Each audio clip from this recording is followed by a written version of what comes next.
Welcome back. పూలమ్మినా పాలమ్మినా కష్టపడ్డా ఈ ఒక్క డైలాగ్ చాలు ఆయన ఎవరో తెలుసుకోవటానికి. మంత్రిగా, ఎమ్మెల్యేగా, ఎంపీగా కంటే కూడా పంచింగ్ ప్రసంగాలతోనే ఎక్కువ ఫేమస్. ఆయన ఏది మాట్లాడినా సంచలనమే, ఏది చేసినా ఆసక్తికరమే. ఆయన విసిరే మాస్ పంచులు నవ్వులు పోయిస్తుంటాయి. వలలో పడేందుకు నేను చేపను కాదు, మల్లారెడ్డి అంటే సముద్రంలో సొర. అతనే మేడ్చల్ ఎమ్మెల్యే మల్లారెడ్డి. కొంతకాలంగా సైలెంట్ అయిపోయిన ఈ మాస్ మహారాజా తాజాగా చేసిన వ్యాఖ్యలు సంచలనంగా మారాయి.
దీంతో ఈ మాజీ మంత్రి పాలిటిక్స్కు దూరంగా ఉండాలని డిసైడ్ అయ్యారా? తన వ్యాపారాలపై దృష్టి పెట్టాలని భావిస్తున్నారా?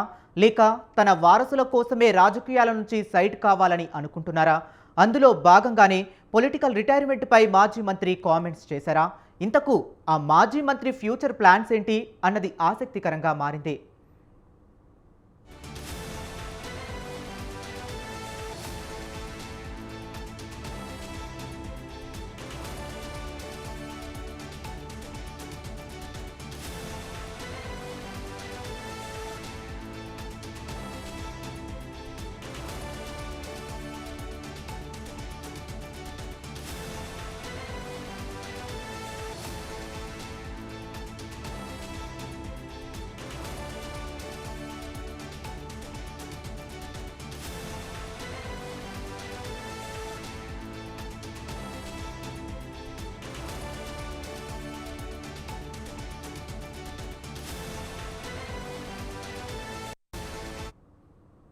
మాజీ మంత్రి, ప్రస్తుతం ఎమ్మెల్యే చామకూర మల్లారెడ్డి ఏం మాట్లాడినా అది సంచలనం అవుతుంది. తన మాటలతోనే ఎప్పుడూ మల్లారెడ్డి చర్చగా మారతారు. తాజాగా అలాంటి కామెంట్స్తోనే మల్లారెడ్డి మరోసారి పొలిటికల్గా హాట్ టాపిక్ అయ్యారు. తన విద్యా సంస్థలు, వైద్య సంస్థలు, పొలిటికల్ కెరీర్పై ఆసక్తికర కామెంట్స్ చేశారు. దీంతో మాజీ మంత్రి మల్లారెడ్డి మరోసారి చర్చాంశనీయంగా మారారు.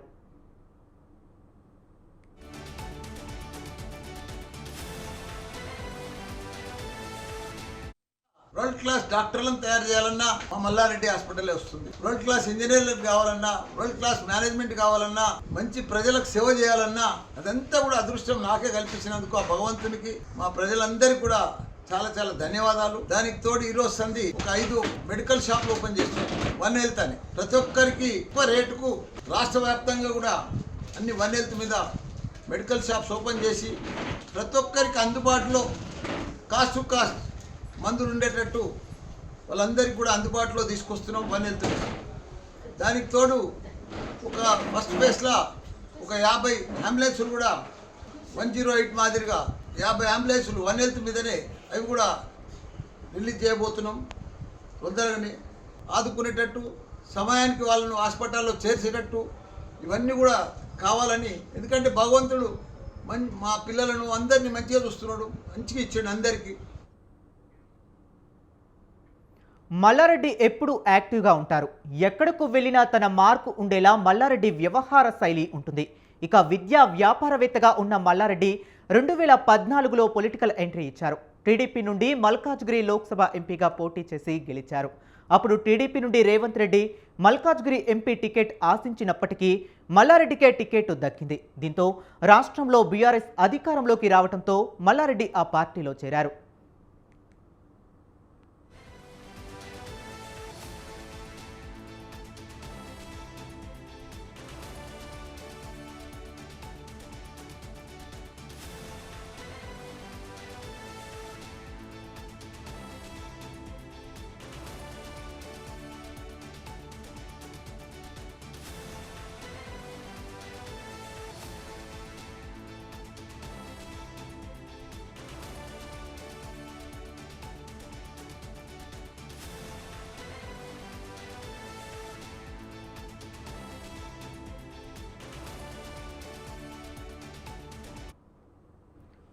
ఆ తర్వాత 2018 అసెంబ్లీ ఎన్నికల్లో మేడ్చల్ అసెంబ్లీ స్థానం నుంచి పోటీ చేసి ఎమ్మెల్యేగా గెలిచారు.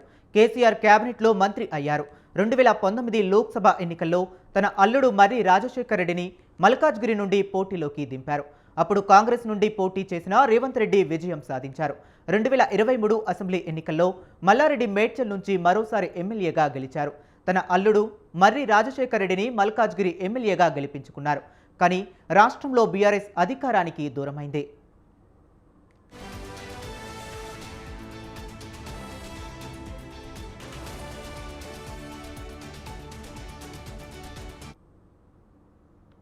గులాబీ పార్టీ పవర్ కోల్పోవడంతో మల్లారెడ్డి పొలిటికల్గా సైలెంట్ అయ్యారు. ఆ తర్వాత తన కుమారుడు భద్రారెడ్డిని బీఆర్ఎస్ తరపున మల్కాజ్గిరి ఎంపీగా పోటీ చేయించాలని భావించి వెనక్కి తగ్గారు. మల్లారెడ్డికి చెందిన విద్యా సంస్థలు చెరువు ఎఫ్టీఎల్లో ఉన్నాయని అధికారులు వాటిని తొలగించే ప్రయత్నం చేశారు. మల్లారెడ్డి అల్లుడు మల్కాజ్గిరి ఎమ్మెల్యే మర్రి రాజశేఖర్ రెడ్డి విద్యా సంస్థల్లోనూ ఆక్రమణలు ఉన్నాయని అధికారులు వాటిని తొలగించారు. దీంతో Mallareddy Karnataka deputy CM DK శివకుమార్ను కలిశారు. ఆ సమయంలోనే మల్లారెడ్డి పార్టీ మారతారని ప్రచారం జరిగింది.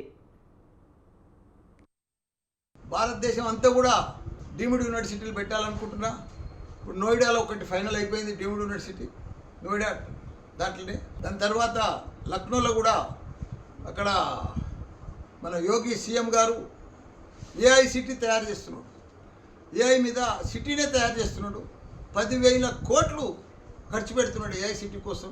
దానికి తోడు 10 లక్షల మంది యువకులను తయారు చేయాలి, ఉద్యోగానికి మల్టీనేషనల్ కంపెనీలకు తగ్గట్టు తయారు చేయాలని చెప్పి ఏఐ సిటీ కూడా తయారు చేస్తున్నాడు. మాకు కూడా పిలుపు వచ్చింది. మేము కూడా మొన్న లక్నో కూడా పోయి వచ్చినాం. తొందరలో నెక్స్ట్ వీక్లో యోగి గారిని కలిసి అక్కడ కూడా ఒక 50 ఎకరాల పెద్ద డిజిటల్ హెల్త్ సిటీ పెడదామని అక్కడ కూడా ఇక్కడ అయితే సూరారంలో పెట్టినామో అదే ప్లాన్ చేస్తున్నాం. అదే మాదిరిగా బీహార్లో కానీ, బెంగాల్లో కానీ, ఆంధ్రప్రదేశ్లో కానీ దేశవ్యాప్తంగా మెయిన్ సిటీలలో అన్నీ కూడా యూనివర్సిటీలు తెరుద్దామని ప్లాన్ చేసుకున్నాం. ఎందుకంటే అందరికీ వైద్యం అందియాలి, మంచి విద్యను అందియాలని తపనతోటి ఇవన్నీ కూడా ఓపెన్ చేస్తున్నాం. అందరికీ కూడా నమస్కారం. భారతదేశం అంతా కూడా డీమ్డ్ యూనివర్సిటీలు పెట్టాలనుకుంటున్నా. ఇప్పుడు నోయిడాలో ఒకటి ఫైనల్ అయిపోయింది, డీమ్డ్ యూనివర్సిటీ నోయిడా దాంట్లోనే. దాని తర్వాత లక్నోలో కూడా అక్కడ మన యోగి సీఎం గారు ఏఐ సిటీ తయారు చేస్తున్నాడు. ఏఐ మీద సిటీనే తయారు చేస్తున్నాడు. 10,000 కోట్లు